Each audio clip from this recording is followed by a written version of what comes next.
take you to this story now. First, financing challenges continue to plague students at institutions of higher learning. As the first semester is about to wrap up, some students still face challenges. eNCA's Nqobile Madlala is in Eshowe, where Higher Education Minister Nzimande will engage the youth. Nqobile Madlala joins us now. Good morning, Nqobile. So the Minister of Higher Education will be there. What exactly do we expect him to say to students? Well, I think today we need to understand in terms of youth votes, because that's what he is here as a guest to talk about. But we do know that the students are saying that they're still worried about a lot of financial issues that they've been faced with. And so they are waiting to outline those issues before even talking about the importance of being able to vote as a young person. So I bring in now one of the student leaders to talk to us about these issues. I mean, as a student leader, I can imagine how much frustration that you have to deal with ever since school has started. Take us through what you have had to deal with. No, thank you very much for giving us this opportunity. You know, today we are going to be visited by the minister. What we are expecting to the minister is to explain to us as the students about this program of NSFAS. You know, NSFAS has got many challenges right now this year since we have introduced the direct payment. Our private accommodation students, they are being paid a lot of money, like 10,781. Some of them they are in an accommodation, but being paid the money for transport. So it becomes a misunderstanding. And if you may take into concern the one of transport they are getting less money, but the way they are traveling, it's less than 10 kilometers from campus. But according to the charges that they are getting from their travels, it's much than the money that they are getting every month. Then we can come up to this one that NSFAS has increased our allowances for the students who are still residing in the residences. I think it's 54,000 and something, but the residences that we are living in, they are not conducive. They are still the same as the last ones that we came. You know, I came to Umfolos in 2021. I was doing level 2. Now I'm an exit student doing level 4 office administration, but the residences that I'm still in them, they are the same. There's no change, but the allowances have been increased. Even the money that is paid to the residences has been increased.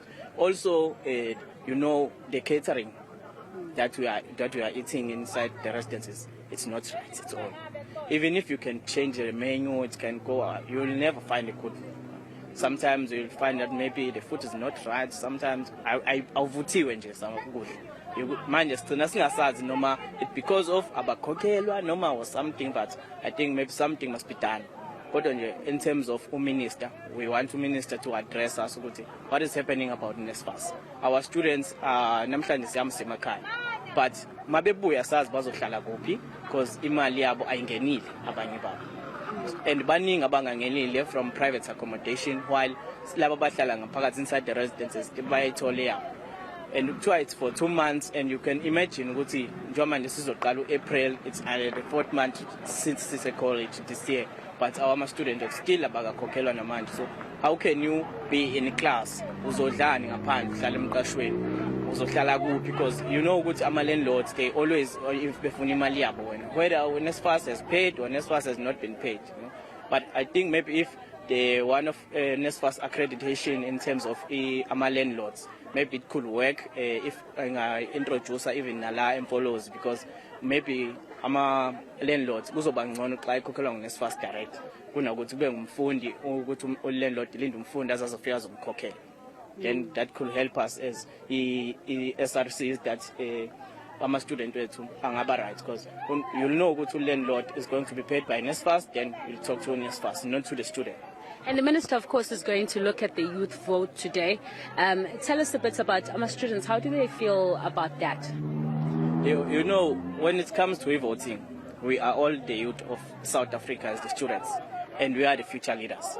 But when we are looking at our parliament, our cabinet, it seems like we as youth in South Africa, we are not being recognized, because you can see that the person who is busy with the youth is more than 60 years, but we are told that person is going to be with a minister of us as youth. So that seems like there is no youth in South Africa, and we can't go there and say we are going to vote, but at the end of the day, we are not going to be put there in the parliament as the youth of South Africa. this. All right, thank you for speaking to us. That is SRC of Umfolozi. Well, I think if you just put that together, Mfundo, you can tell that the youth does want to highlight their voices. They first want to be heard by the minister who's going to be talking to them, but they want the minister to hear that there are financial issues. NSFAS, we have been covering this with UKZN, with DUT. We have seen the issues that the students are faced with, and it's similar to that. They're saying that some of the students are still in the areas where they are not, they have not been paid in terms of private residency. They need that to be sorted. There seems to be financial issues that continue to plague these students, and they want the minister to touch on that. But they're saying also in terms of their vote, they want to be heard and they want to be acknowledged, and it would be great if they could see more young people that represent them. Of course, we are waiting to see the minister entering and speaking to these students. We've already seen some of these people coming in, so we are expecting that to start at 10 o'clock. Let's hope he's adequately prepared for those very tough questions that he'll have to field today from students. Nqobile, thank you very much for that update.